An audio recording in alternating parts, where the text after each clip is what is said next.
அனைவருக்கும் வணக்கம். நான் திருச்செந்தூர் ராஜமூப்பன். நான் கொஞ்ச நாள் ஒரு வாரமாக ஒரு வீடியோ பண்ணலாம், பொது வழியில் நம்ம சில விஷயங்கள் பேசணும் அப்படின்னு நினச்சிக்கிட்டே இருந்தேன். எனக்கு நேரமும் கிடைக்கல.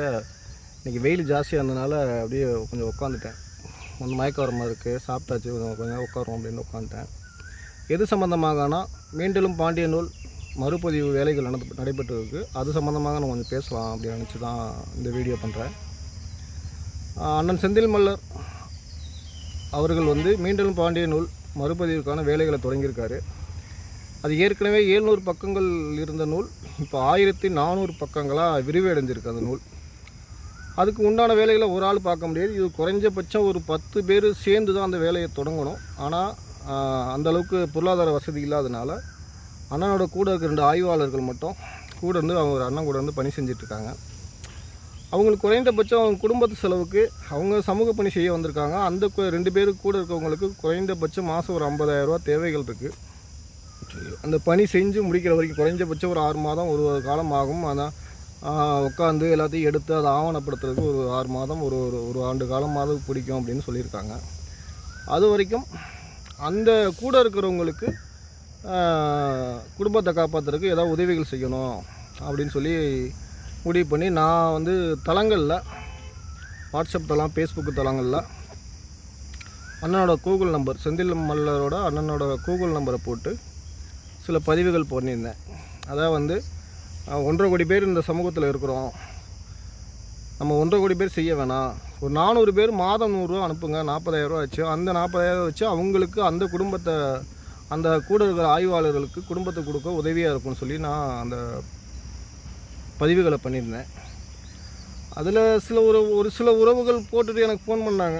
ஒரு சென்னையிலேருந்து கூட அண்ணாமார் ஒருத்தர் ஃபோன் பண்ணார். அண்ணா தம்பி நான் 100 ரூபா போட்டிருக்கேன் தம்பி அப்படின்னு ஃபோன் பண்ணார். ரொம்ப சந்தோஷமாக இருந்துச்சு. கிட்டத்தட்ட ஒரு 15 வாட்ஸ்அப் தளத்தில் அந்த பதிவை நான் பண்ணியிருந்தேன். ஒருத்தர் மட்டும் தான் ஃபோன் பண்ணார், நான் இது மாதிரி 100 ரூபா அனுப்பிச்சிருக்கேன் அப்படின்னு. ரொம்ப சந்தோஷம்.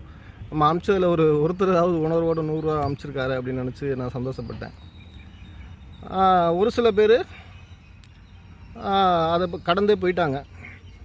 அதுலேயே ஒரு சில புத்திசாலிகள், பயங்கர புத்திசாலிகள் என்ன பேசுவாங்கன்னா, தளங்களில் ஏற்கனவே தான் அந்த நூல் பதியப்பட்டதை அது எதுக்கு திரும்ப போய் புதுசாக பதியறீங்க, அப்படியே கொடுத்து பிரிண்ட் பண்ண வேண்டியதானே அப்படின்னு சில அறிவுஜீவிகள்லாம் கேட்டாங்க.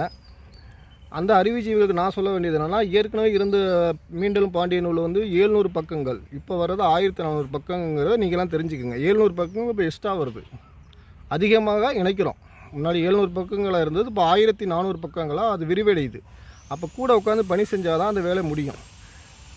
போனோடனே மீண்டும் பாண்டிய நூல் புக்கு ஈஸியாக பண்ண முடியாது. அடிப்படை ஆதாரத்தோடு ஒவ்வொரு பதிவுகளும் இருக்கணும். அதுக்கு உட்காந்து வேலை செய்யணும். போய் இன்னும் நிறைய இடத்துங்களில் இன்னும் ஆவணங்களை தேட வேண்டியது இருக்குது. சும்மா உட்காந்து பண்ணுறது வேலை இல்லை. அதனால் சில பேர் இப்படி கேட்டாங்க. சில பேர் அதே வாட்ஸ்அப் தளங்களில் என்ன சொல்கிறாங்கன்னா, யாரும் உதவி செய்யாதீங்க, நிறைய ஏமாத்துறாரு அப்படின்னு சில கருங்காலிகள் அதில் வட்டமிட்டுக்கிட்டே இருக்குது. எல்லா வாட்ஸ்அப் தளங்களையும் பார்க்க முடியுது. நம்ம என்ன சொல்கிறோம்னா, செந்தில் மல்லருக்கு உதவி செய்யாதீங்கன்னு சொல்கிற அந்த கருங்காலிகள் நம்ம என்ன சொல்கிறோம்னா, அவரை வெளியில் வர சொல்லிடுறோம். அந்த ரூமை விட்டு வெளியில் ஆய்வு பணியில் ரூமில் இருந்து ஒரு அறைக்குள்ளே உட்காந்து எல்லா வேலையும் செஞ்சிட்ருக்காங்க. அந்த ரூம் அவங்க 3 பேர்த்தையும் நான் வெளியே வர சொல்கிறேன். நீங்கள் போய் உட்காந்து பாருங்கள். நீங்கள் போய் உட்காந்து படித்து ஆவணம் செஞ்சு அதை நீங்கள் முறையாக நம்பக்கூடிய தன்மைகளை அந்த வேலையில் செய்யுங்க, பார்ப்போம். நீங்கள் வாங்க, ஒரு அரை மணி நேரம் உட்காந்து எழுத முடியுமா நம்மளால்? கண்ணு 2 வீங்கிடுது, கை 2 வலிக்கும். ஒரு ஆய்வு பணியை முடித்து நூல் எழுதுறது சாதாரண விஷயம் கிடையாது. அதுக்கு நிறையா மூளை ஃப்ரீயாக நம்மளோட இது ஃப்ரீயாக இருக்கணும். அப்போ தான் அந்த வேலை நடக்கும். எல்லாரும் உட்காந்து எழுத முடியாது. படித்தவங்க தான் செய்ய முடியும். படித்தவங்களே எல்லாரும் செய்ய முடியுமானா செய்ய முடியாது. படிக்காத நான் போய் செய்ய முடியாது. அதனால் நம்ம என்ன சொல்கிறோம்னா, ஒன்றும் மீண்டும் பாண்டிய நூல் மறுபதிவுக்காக முடிந்த, ஆனால் அந்த 2 ஆய்வாளர்கள் நம்ம சமூகம் நம்மளை காப்பாற்ற நினச்சி தான் அந்த வேலை செய்கிறாங்கல்ல. அப்போ அந்த சமூகத்தை, நம்ம குடும்பத்தை என்ன செய்யலாம்? செந்தில் மல்லருக்கு உதவி தேவையில்லை. நான் அந்த பதிவிலே போட்டிருக்கேன். செந்தில் மல்லர் அண்ணன் அவர்களுக்கு உதவி தேவையில்லை. கூட இருக்கிற ஆய்வாளர்களுக்கு தான் நம்ம உதவி செய்யணும். அதான் 400 உறவுகள் 100 ரூபா கொடுங்கன்னு பொது வழியில் போட்டேன். அது கூட அண்ணன் என்னை சத்தம் போட்டார். செந்தில் அண்ணன் வந்து ஏப்பா இப்படியெல்லாம் போடுறீங்க, என்னை அசிங்கப்படுத்துறீங்களா அப்படின்னு என்னை கூப்பிட்டு சத்தம் போட்டார். இதெல்லாம் பண்ணாத, அவமானமாக அசிங்கம் தான் படுத்தும் இந்த சமூகம், தயவு செஞ்சு பண்ணாத அப்படின்னாரு. நான் அதையும் மீறி யாராவது ஒரு 10 உறவுகளுக்கு பண்ணட்டுமே, ஒரு தளத்துக்கு வந்து 10 பேர் பண்ணால் கூட 30-20 தளத்துக்கு 200 பேர் ஆச்சுல்ல அப்படின்னு நான் கணக்கு போட்டேன். ஒரு தளத்தில் ஒரு 10 உணர்வாளர்கள் இந்த வரலாற்றை நம்ம வந்து மீட்டெடுக்கணும்னா ஒரு 100 ரூபா அனுப்ப மாட்டாங்களா, ஒரு 10 பேர் மாதம் மாதம் அனுப்ப மாட்டாங்களா அப்படின்னு நினச்சி தான் அந்த பதிவை நான் பண்ணேன். அதில் இவ்வளோ பெரிய சிக்கல். ஒரு வேலையும் செய்ய மாட்டானுங்க,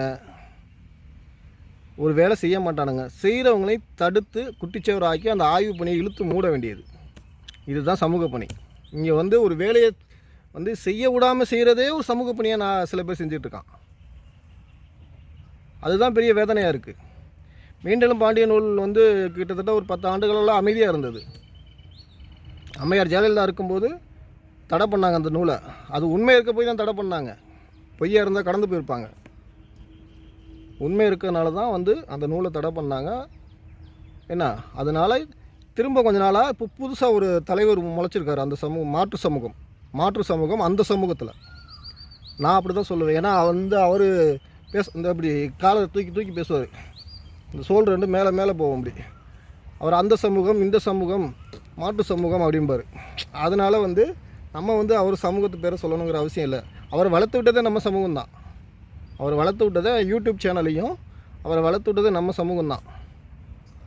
பாண்டியர்கள் நாங்கள் தான் சொல்லி அவருக்கு போய் விளக்கம் கொடுக்குறதா சொல்லி இங்கே 2 பேர் ஆய்வாளர்கள், நம்ம ஆய்வாளர்கள், வெட்டி ஆய்வாளர்கள், நம்ம 2 பேர், நம்ம சமூகத்தில் 2 பேர் ஆய்வாளர்கள் உட்காந்து அவங்களுக்கு பதில் கொடுக்குறோங்கிற பேரில் உட்காந்து அந்த தலைவர் அந்த சமூகத்தில் பெரிய தலைவராக ஒருத்தர் வளர்த்து விட்டாங்க. இது நம்ம சமூகம் செஞ்ச தப்பு தான். ஏன்னா எதுக்கு அவங்களுக்கு போய் நீங்கள் பதில் கொடுக்குறீங்க? பாண்டியர்கள் நாங்கள் தான் அப்படின்னு அந்த சமூகம் பேசும்போது நீங்கள் எதுக்கு போய் பதில் கொடுக்குறீங்க? பதில் கொடுக்க அவசியமே இல்லையே.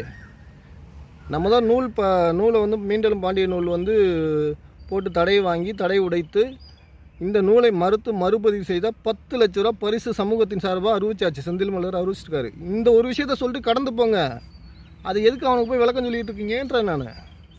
அதனால் வந்து இந்த நூலை வந்து மறுபதிவிற்காக சமூக உணர்வாளர்கள் 1.5 கோடி பேர் வேணாம், 400 பேர் மாதம் 100 ரூபா கொடுங்க. இல்லையா பரவாயில்ல, விட்டுட்டு போங்க. என்ன பரவாயில்ல. இதே பணியை மாற்று சமூகத்தில் செஞ்சுருந்தா செந்தில் மலர்னா கொண்டாடி இருக்கோம். ஜூலை 24ஆம் தேதி தடை உடைத்த நாள் திருச்சியில் நம்ம ஒரு விழா எடுத்திருந்தோம். இப்போ மதுரையில் போன மாதம் நடத்தியிருக்கோம். ஏன்னா இந்த விழாவை அந்த தடை உடைத்த நாளே சின்ன விஷயமாக கொண்டாடினாவே போதுமானது. இங்கே அதை யாரும் கொண்டாடுறதில்ல. அதனால் இந்த சமூக பணியை வந்து கெடுக்கிற நோக்கத்தோட அண்ணன் செந்தில் மல்லர் அவர்கள் மீது தேவையில்லாமல் காழ்ப்புணர்ச்சியில் அவதூறுகளை பரப்பினால் இனிமேல் நம்ம ஜாதி சமூகம் அப்படின்லாம் நாங்கள் யோசிக்க மாட்டோம். ஆதாரமற்ற குற்றச்சாட்டுகளை இனிமேல் யாராவது வாட்ஸ்அப் தளங்களில் ஃபேஸ்புக் தளங்களில் பண்ணிங்கன்னா உங்கள் மேலே வழக்கு தொடுக்கப்படும் அப்படிங்கிறதுக்காக மட்டுமே இந்த வீடியோ பண்ணுறேன். செந்தில் மலர் மேலே இனிமேல் வந்து அவதூறுகளை பரப்புனீங்கன்னா உங்கள் மேலே எஃப்ஐஆர் பல் பண்ணி அந்தந்த மாவட்டத்து ரீதியாக எல்லா மாவட்டத்திலும் வழக்கு தொடுத்து ஆதாரமற்ற குற்றச்சாட்டுகளை நீங்கள் வந்து சுமத்துனீங்கன்னா உங்கள் மேலே வழக்கு தொடுக்கப்படும். யார் பணம் கொடுத்தீங்க என்னங்கிறது, யார் புக்கு வாங்கின, நிறைய தவறுகள் நடந்திருக்கும். இல்லை நம்ம மறுக்கலை. அறிவு பெட்டகம் 13 நூல்கள் கொண்ட அறிவு பெட்டகம் அண்ணன் வீட்டில் 10 லட்ச ரூபாய்க்கு உறங்கிட்டு கிடக்குது. பணம் கொடுத்தவங்க போய் அதில் வாங்கிக்கோங்க. யாராவது பணம் கொடுத்தது எனக்கு புக்கு வரல, நூல்கள் வரலன்னா நீங்கள் தாராளமாக ஒரு நம்பர் எல்லா தளங்கள்லையும் இருக்குது, வீட்டுக்கு போங்க, நூல் இருக்குது, வாங்கிக்கோங்க. 10 லட்ச ரூபாய்க்கு சும்மா கிடக்குது புக்கு, வாங்குறதுக்கு ஆள் இல்லாமல் கிடக்குது.